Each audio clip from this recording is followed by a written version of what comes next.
Welcome back. This is Matthew Hill talking about the 10 benefits of cultural awareness training. Here we go again. Number 6, quality.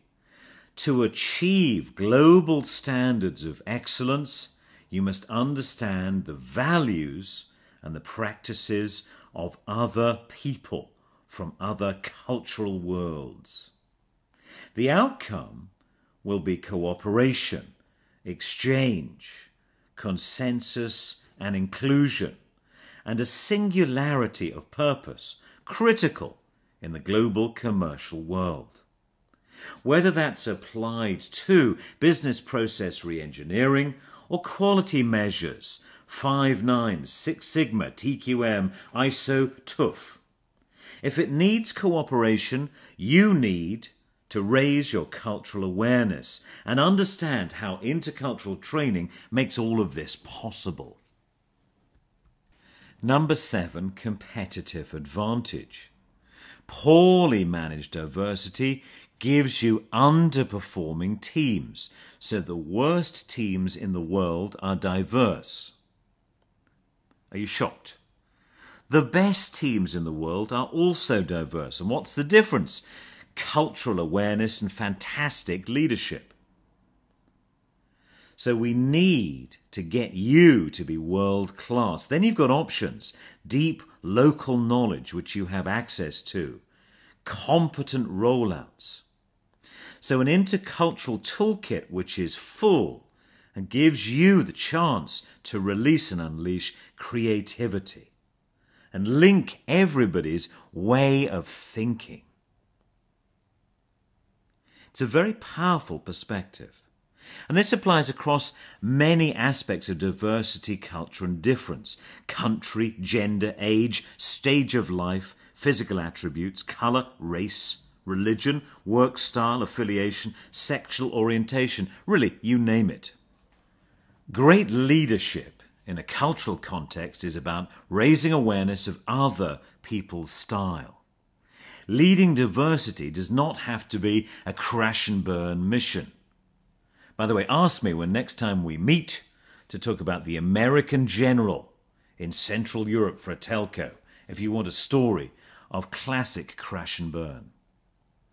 I see transformational leadership as being applied locally to effect change, to delegate work, promote accountability, responsibility, and the taking of initiative, so that the team becomes proactively productive, internationally effective, getting results with quality and a bucket load of customer satisfaction.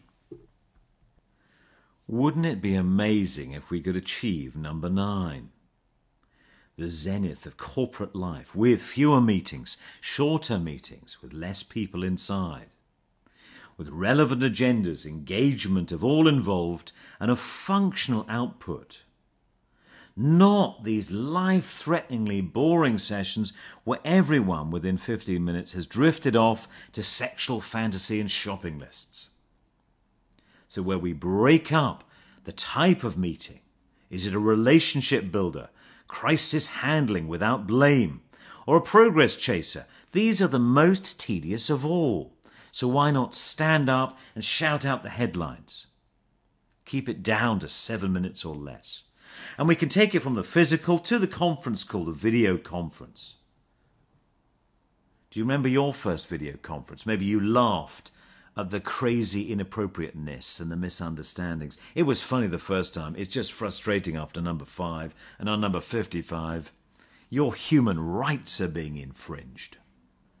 Number 10 is more big picture. You can take, and everyone can take this learning home. To have a rounded, beautiful and more resilient life where your life and your work are in balance. Happy you, happy spouse, happy kids, even happy dog. You have a social life, you feel safe. Or in terms of prevention, stopping the middle-aged men on foreign assignments going off the rails, going loco, going troppo. I saw plenty of that in Central and Eastern Europe. There was a big difference between those middle-aged men, those stressed executives who'd had the prophylactic chat about what not to do and what was the price and the consequence, and those that hadn't. Boy, did they end up in some fixes. So this is about the beautiful application of all that you can learn within intercultural awareness training and apply to have the fullest life. So that's the 10. Job done. Hopefully we've raised your awareness of what intercultural training can achieve, and you are now considering the investment in your best assets, your finest assets, people. And education lasts. This is the gift that keeps on giving. Reminds me of a funny story.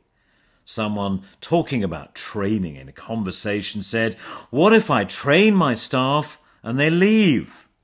And the witty response comes back, "What if you don't train them and they stay?" So where are you now? What are you thinking of? If you have any questions around investment or the content of intercultural training, then get in touch. I've got a question for you. Could you see yourself placing this material, these concepts, in your induction process alongside compliance, health and safety, etc.? Can you see this as adding to the well-being of your staff? No one has copyright on these ideas, and it's about sharing them. So the concept of the black belt, the best way to learn is to teach. It's getting characters yourself, your managers, to pass it on, to pay it forward, to share so that we can all benefit from this critical knowledge, this wisdom, and the outputs that come from learning and practicing intercultural training and awareness. When I talk about training, are you thinking about face-to-face in a group? That's often seen as the most effective. But there are many ways to top up and get a quick burst to break a pattern or to deal with the current issues. And they may be remote. It might be a DVD, an e-learning package, via video, a mentor group. Now think about that. So 5 of your trained people get together on a regular basis, have a laugh, bond and exchange, and tackle as a mastermind objective something that's going on in one of their lives. Hugely strong. It could be a coaching call, a YouTube video, a podcast, or a video cast. Let's keep an open mind on both the format and the channel.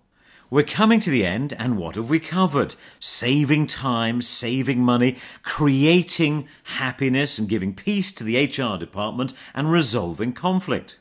Getting to quality and excellence, creating competitive advantage, looking at leadership in an intercultural context, getting pleased to fantastic meetings, and applying all of this learning globally to all of our lives. So what are you considering for your next move? Integrating this into your learning and development strategy, putting it into your human resources plan, putting it into your human capital investment spend.